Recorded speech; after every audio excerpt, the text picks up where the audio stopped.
Chaque point d'acupuncture,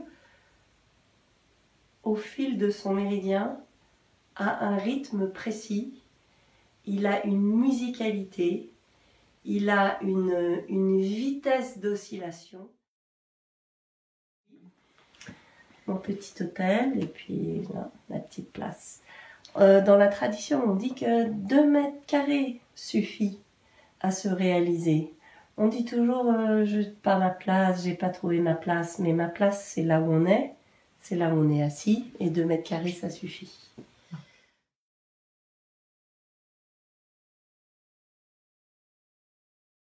Par rapport justement à réenchanter le monde, une aiguille ce n'est que un travail de vibration, de rythme, de polyrythmicité. Il y a une magnifique spirale, comme une spirale d'ADN. Et du coup, on va piquer un petit point comme ça, inspirer. Alors bien sûr, la première question, est-ce que ça fait mal? Alors, c'est intéressant qu'une aiguille d'acupuncture fasse un petit peu mal au moment où on plante l'aiguille.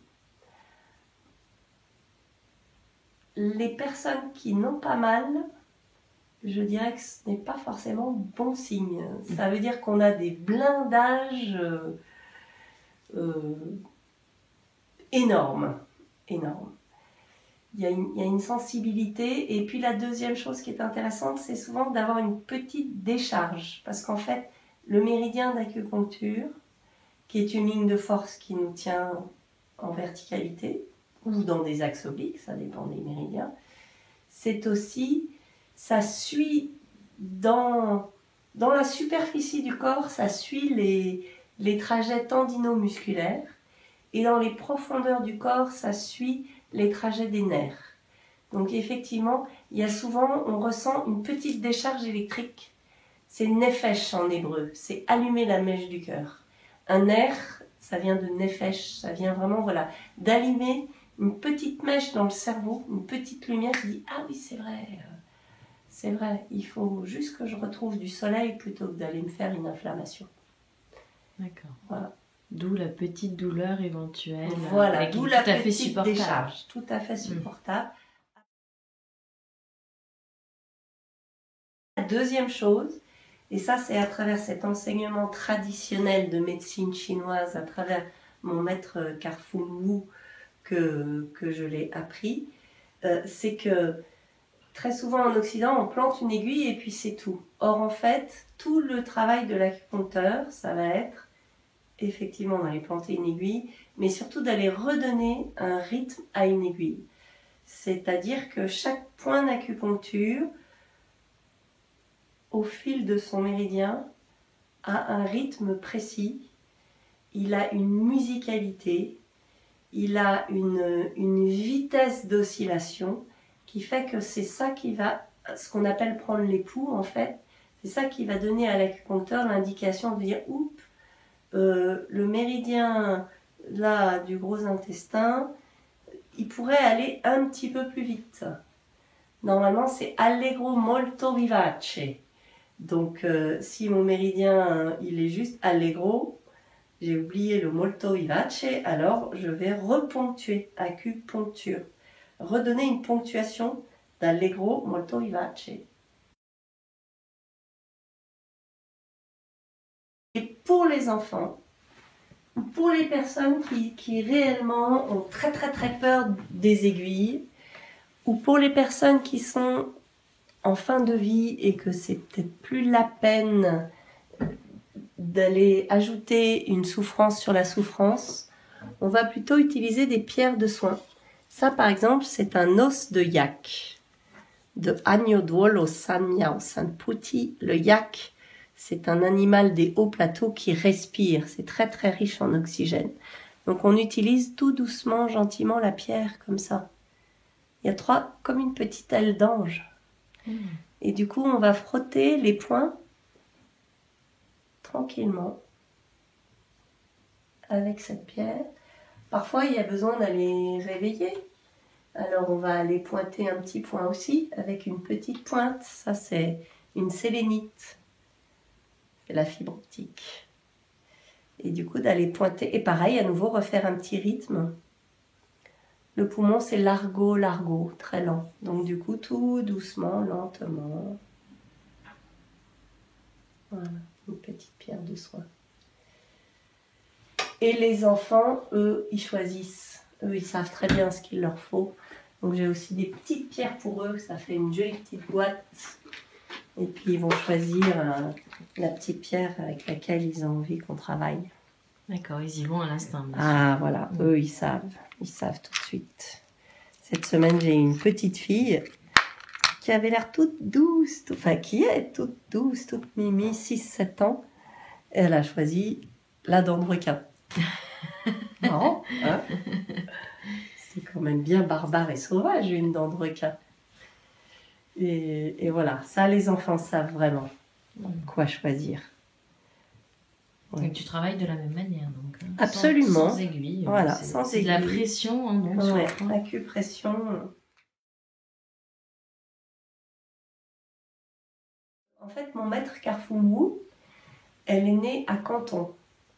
Donc, c'est au sud de la Chine, au bord de la mer. Et puis, son père, lui, Hu, la famille Hu, qui veut dire résonance en chinois, vient des hauts plateaux mongols. Donc, elle nous a transmis aussi toute cette médecine de la Mongolie qui passe par les sons et qui passe par les pierres. Parce qu'en Mongolie, il n'y a pas de plantes, de toute façon. Donc, pour se régénérer, se fortifier, se tonifier, se soigner, on met des cailloux dans la soupe et on utilise des pierres de soins. Donc, c'est à travers cet enseignement que j'ai ma boîte de soins, mes pierres de soins.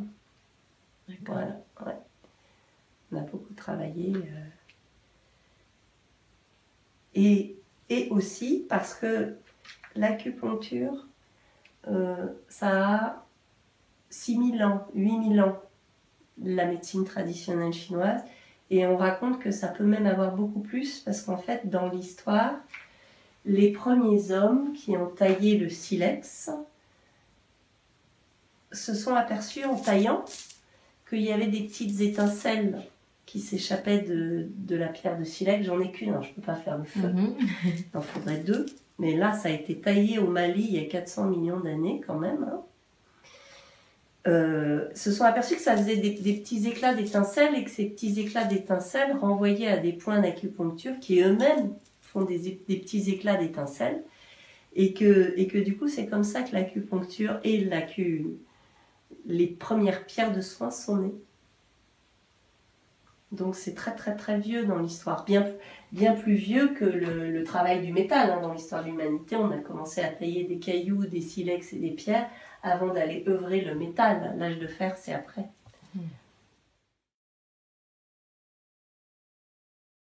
Voilà. Et les aiguilles d'acupuncture, celles-là, il y a plein de tailles et plein de diamètres et plusieurs métaux différents sur la spirale de l'aiguille. Là, ça c'est une aiguille en acier, donc c'est du fer poli, l'acier. Ça va nous redonner une santé de fer et travailler le sang, notamment. Il y en a aussi les mêmes en cuivre. Et là, ça c'est ce que j'appelle des bébés platines. C'est des toutes petites aiguilles. Là, on va les utiliser pour piquer les extrémités ou des points du crâne. Voilà. Elles sont plus petites. Elles sont toutes petites. Et ça, c'est pour un travail plus subtil, en fait. Petit. Ouais. Et pour des petits points plus subtils.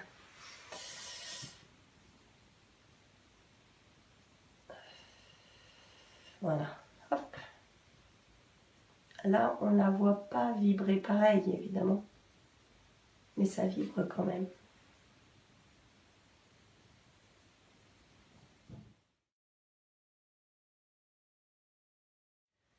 Le livre Un point, un geste, une plante, c'est destiné aux acupuncteurs, mais aussi à tous les thérapeutes, à tous ceux qui ont envie eux-mêmes de se faire du bien.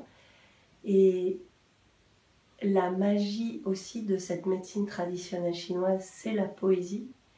Et c'est aussi d'aller développer ses qualités d'être. C'est-à-dire que Lao Tzu a écrit un livre qu'on appelle La Voie du juste milieu. Mais si on prenait la vraie traduction Dao de Ting en chinois, ça veut dire Dao la voie et De c'est la vertu. Il y a cette idée que nous sommes sur Terre pour nous bonifier, pour devenir réellement des êtres meilleurs et que réellement dans mon foie il y a l'émotion de la colère et que si je transmute cette émotion de la colère, alors je vais devenir profondément humain. Ça veut dire comprendre et pardonner à l'autre pourquoi il m'a marché sur le pied, au lieu de me mettre en colère et dire pourquoi tu as fait ça. Que dans nos petits poumons, il y a cette émotion effectivement de la tristesse, mais qu'il y a aussi de l'autre côté toute cette magie de l'artiste inspiré en nous. Que dans nos reins, il y a cette émotion de la peur, mais qu'il y a aussi toute cette puissance de se sentir connecté à toute une lignée qui fait qu'on n'a plus peur, je veux dire. Et quand bien même on meurt demain, il y en aura d'autres. Hein. Il y a 84 générations avant, il y en a 84 000 derrière. Donc on se sent profondément relié. C'est ce qu'on appelle le lettré. Enfin voilà, ça c'est vrai que c'est une notion qui est particulière, je pense, à la médecine chinoise. J'avais jamais vu ailleurs, j'avais jamais réfléchi à me dire, ah oui, tiens, qu'est-ce que c'est qu'un être bon, qu'est-ce que c'est qu'un être généreux. La générosité, c'est l'estomac. Enfin, il y a toutes ces qualités d'être à aller développer. Et l'acupuncture nous aide à développer ces qualités d'être. Une fois qu'on est restauré, une fois qu'on a rebâti un petit peu notre bâtiment, quoi, notre temple intérieur.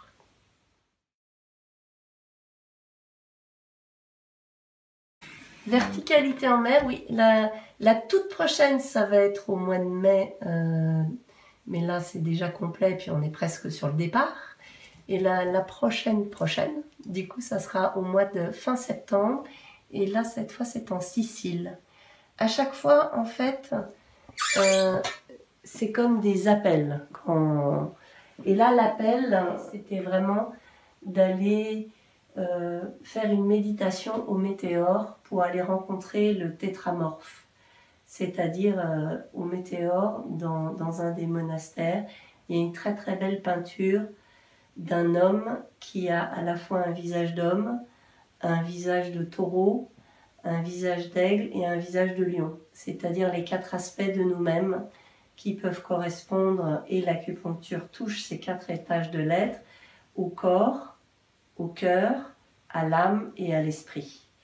Donc là, le thème de ce stage, ça va être tout le travail sur le 4 et d'aller rencontrer ou moduler autour de mon corps, mon cœur, mon âme, mon esprit. Voilà. Et là, en Sicile, l'appel, c'est la Vierge Marie, en toute simplicité. Ça veut dire que ça fait... Je suis allée avec nos enfants sur notre voilier, nous sommes allés en Sicile et on a beaucoup navigué là-bas. Et depuis 10 ans, du coup, j'ai avec moi cette Vierge qui pleure. C'est une statue de la Vierge qui a pleuré en 1953 en Sicile, à Syracuse. Et l'idée avec ce prochain stage fin septembre, c'est d'aller revoir cette statue de la Vierge à Syracuse et de faire tout un travail. Cette fois sur le bateau, ça va être autour de la souffrance. Pourquoi une Vierge pleure? Pourquoi est-ce que la Vierge Marie pleure? Voilà, ça va être costaud. Oui, ça va être costaud. Ça va être libérateur, j'imagine. Aussi. Quel est ton nom chinois? Je crois que tu as un nom chinois. J'ai un nom du Dharma, oui. Mhm. Dans la tradition, effectivement, on est rebaptisé. J'ai un nom du Dharma qui se dit Shang Shui. Alors Shang, ça veut dire la constance. Et ça, on va dire que c'est le nom de famille de ma lignée. De mon maître, qui elle, c'est Shang Sheng. Sheng, ça veut dire accomplir la constance. Et moi, Shang Shui. Shui, ça veut dire l'eau. Donc c'est la constance de l'eau. avec cette idée que l'eau, elle est forcément complètement impermanente. Elle peut être liquide, elle peut être solide, elle peut être gazeuse, elle peut dévaler une colline ou elle peut être une vague océanique. Voilà, mais il y a cette notion de fluidité dans mon nom. Constance et fluidité. D'accord. Tu m'avais parlé du moine en dehors du temple. Ah, mon vrai nom, c'est Shang Shui Tuche. Ça veut dire que, en fait, dans cette tradition, j'appartiens donc à la 84e génération depuis le Bouddha historique Shakyamuni, la 84e génération de la transmission dans le Sutra du Lotus, qui est un des sutras fondateurs de l'enseignement du bouddhisme. Il est dit que à la 84e génération, tous les temples, toutes les églises, toutes les croyances vont s'effondrer. On est à l'ère du Verseau là en plus, donc on est vraiment dans un changement d'axe du monde. Et que du coup, Tuche, ça veut dire hors du temple. Donc en fait, je suis un moine hors du temple. Depuis cette génération, il y a le temple, c'est notre corps. C'est les fondations, c'est 6 mètres sous terre si je m'enracine dans mes 2 talons. Le temple, c'est cette verticalité à aller fonder, forger, ériger, faire émerger. Et donc, et en même temps, on garde toute la tradition. On jette pas, c'est pas mai 68, hein, il ne s'agit pas d'aller brûler les temples, brûler les écoles. Il s'agit de dire que aujourd'hui, ce qui compte, c'est l'ère du Verseau. C'est aussi pour ça que je m'appelle Shang Shui de l'eau. C'est d'aller verser de l'eau partout, partout, partout, pas que dans les temples, quoi. Partout, partout, partout, partout. Voilà. Merci Caroline. Merci. Bon, mi t'enfant. Oui, Lumière sur toi, Cécile.